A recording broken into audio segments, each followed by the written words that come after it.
তোমার মহতরম বুজুর্গ দোস্ত, আল্লাহ পাকে আপোনালোকক মোক যি সময় দিছে, সেই সময় পৃথিবীর আটাইতকৈ জ্ঞানী যিজন মানুহ, পৃথিবীর আটাইতকৈ দামী যিজন সাইন্টিস্ট, তেওঁক যদি কোৱা হয় ভাইজান মোৰ ভুল হৈ গ'ল, মই অনুতপ্ত হৈছো, আপুনি মোৰ যোৱাকালিৰ দিনটো ঘূৰাই দিয়ক আৰু আপোনাক বদলাত মোৰ যিমান সম্পত্তি আছে লৈ লওক, দিব পাৰিব?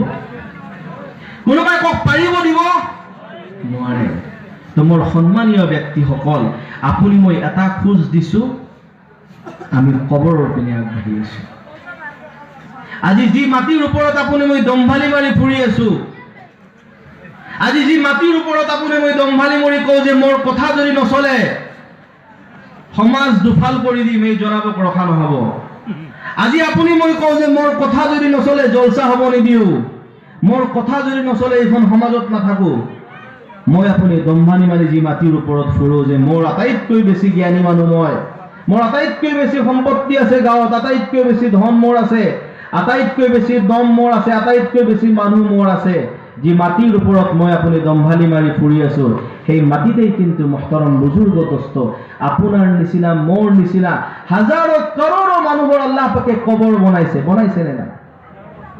যি মাটিৰ ওপৰত আপুনি মই বহি আছো, যি মাটিৰ ওপৰত আপুনি মই ঘৰ বনাই থৈছো, সেই মাটিৰ ওপৰত আপুনি মই নিবিচাৰিলেও যেতিয়া মোৰ অন্তৰত থকা ধপধপনিয়ে মোক এৰি দিব, মোৰ সন্মানীয় ব্যক্তিসকল, আজি আপুনি মই যি দুনিয়াৰ কাৰণে লাগি আছো যে মই জনাত যাব নোৱাৰিম, মোৰ সময় নাই, মোৰ পৰিয়ালৰ কাম, মোৰ ঘৰৰ কাম, মোৰ বিয়াৰ কাম, মোৰ ল'ৰা ছোৱালীৰ পৰীক্ষাৰ কাম, সেই ল'ৰা সেই ছোৱালীয়ে সেই মায়ে সেই মোৰ বিবিয়ে ক'ব যিমান পাৰে জলদি থৈ আহক, আমাৰ নহলে ভয় লাগিবলৈ ধৰিছে। কি ক'ব?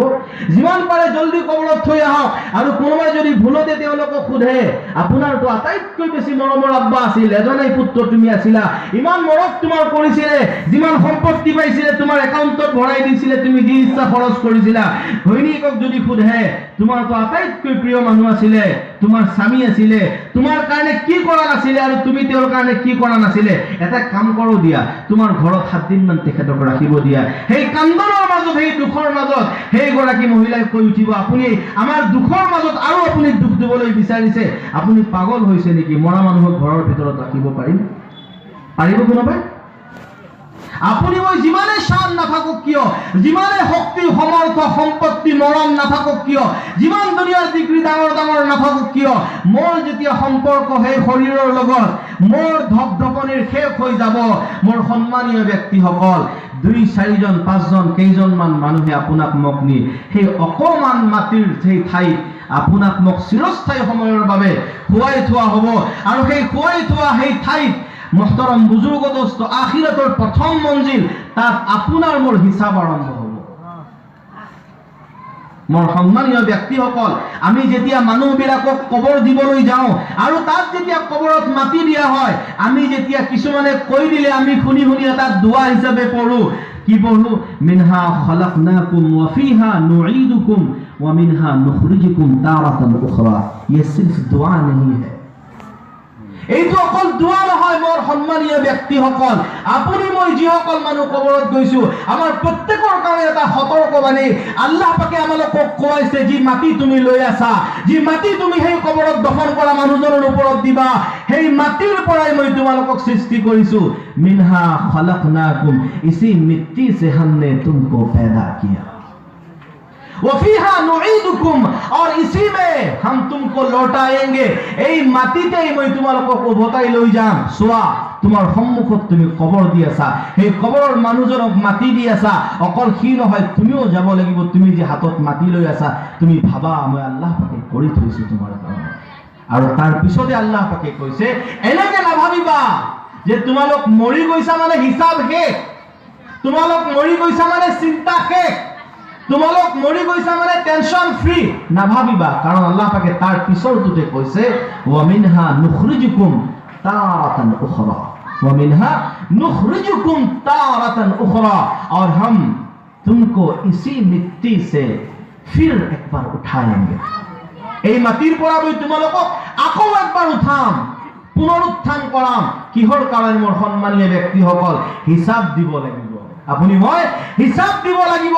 আজি মই আপুনি ভাবি আছো যে দুনিয়াখনত মৰি গ'লে নাউজুবিল্লাহ, যদি আপোনাৰ মোৰ কাৰোবাৰ সেনেকুৱা ভাৱ আছে, লগে লগে তাক চেঞ্জ কৰি যাতে আমি সেই ইমান সেই বিশ্বাস যাতে আনি লওঁ। কাৰণ যদি সেই বিশ্বাস নাথাকে যে মৰাৰ পিছত পুনৰুত্থান হ'ব, আপুনি মই মুছলমানৰ দৃষ্টিত মুছলমানৰ শাৰীতে নাহো। কাৰণ আমানতু বিল্লাহি ওয়া মালাইকাতিহি ওয়া কুতুবিহি ওয়া রুসুলিহি ওয়াল ইয়াউমিল আখিরি ওয়াল কদরি খাইরিহি ওয়া শাররিহি মিনাল্লাহি তাআলা। আর শেষত ওয়াল বাসি বাদাল মাউত, বাস পুনরুত্থান, বাদা পিছত মাউত মৃত্যু, মৃত্যুর পিছত পুনরুত্থান।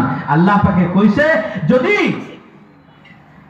সম্মানীয় ব্যক্তিসকল এই যেটো শেষৰ কথা ওয়াল বাসি বাদাল মাউত, আমি মৃত্যুৰ পিছত যদি পুনৰুত্থানক বিশ্বাস কৰি নলওঁ আমি মুছলমান হ'বই নোৱাৰিম।